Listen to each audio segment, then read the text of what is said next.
Hi, everybody. Um, I'm not sure that I'm going to be able to compete with all the excitement going on outside, but I'm going to try.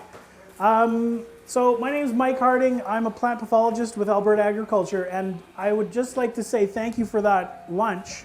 That was spectacular. Thank you for the invitation to be here. I'm going to condense this down to just a couple of minutes, and I'll tell you that I am aware that even though one of the most interesting things to me is diseases in crops, I'm aware that when we have really dry conditions and yield potential is low, that disease is not top of mind. And so in a lot of places in Alberta, in the south and in the Peace region, that's been the story. We aren't really too worried about diseases, we're more worried about rainfall. However, the silver lining, I guess, is that when we do have these dry conditions, it makes it a lot harder for many of these diseases to have a go at our crops.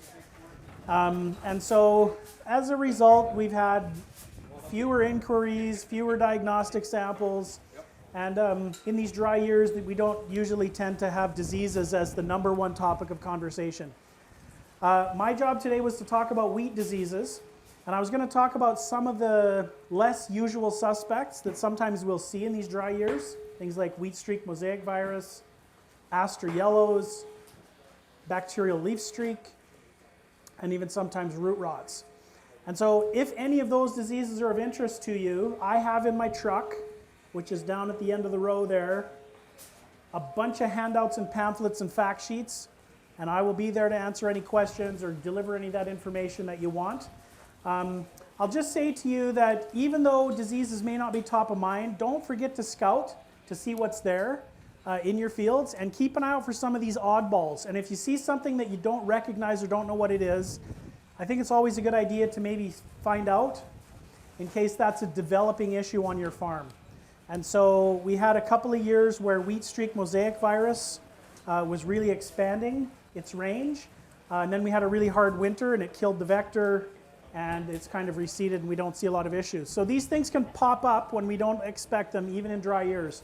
So it's always a good idea to scout, and when you see some of these unusual or less usual issues, it's a good idea to get them checked out and be aware of what's going on. Where do we get them checked out? I'm the guy, yeah. Bring them to me, or bring them to your favorite plant pathologist. There are folks at the Lethbridge Research Station, folks in Lacombe, folks in Edmonton, etc. But if you have a diagnostic head scratcher and you want some help or support, contact me. Okay. Ascochyta and chickpeas. How, when it's dry like this, not too much shouldn't be an issue. Ascochyta in chickpeas, when it's dry like this, isn't an issue. So yeah, the dry conditions make it harder for Ascochyta to really explode like it sometimes does, but it can still creep its way into the crop. So it's a good idea to scout. The thing about, if your yield potential is just really low because of the dry conditions, I'm not sure that a fungicide is going to pay.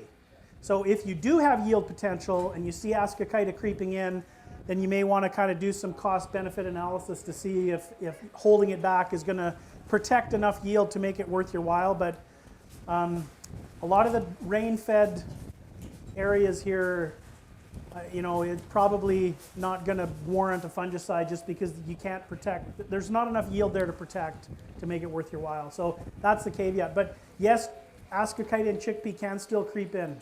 It just won't be quite as explosive. Yeah. Okay, any other questions? Yes?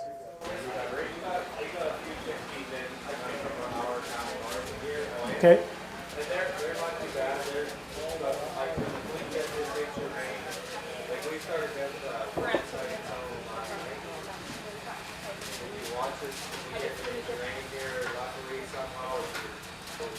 Yeah, so the conditions haven't been that great.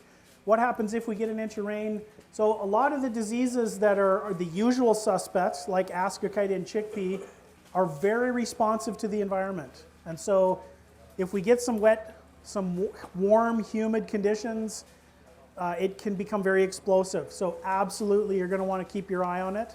And with Ascochyta, you can't get behind. with respect to fungicide application. You have to apply fungicides preventatively. So that makes it hard because you have to predict the risk and then decide if it's worth the spray before you really know what's going to happen. And that's a tough one. But so, if you don't see a lot happening, you might be okay. But I'd really watch. And if you see some ascochyta lesions and you're expecting an inch of rain, you may consider a preventative fungicide just to stay ahead of it. I think it's going to rain. I'm told it may rain. Okay, thanks everyone. I'm going to turn it over to Scott.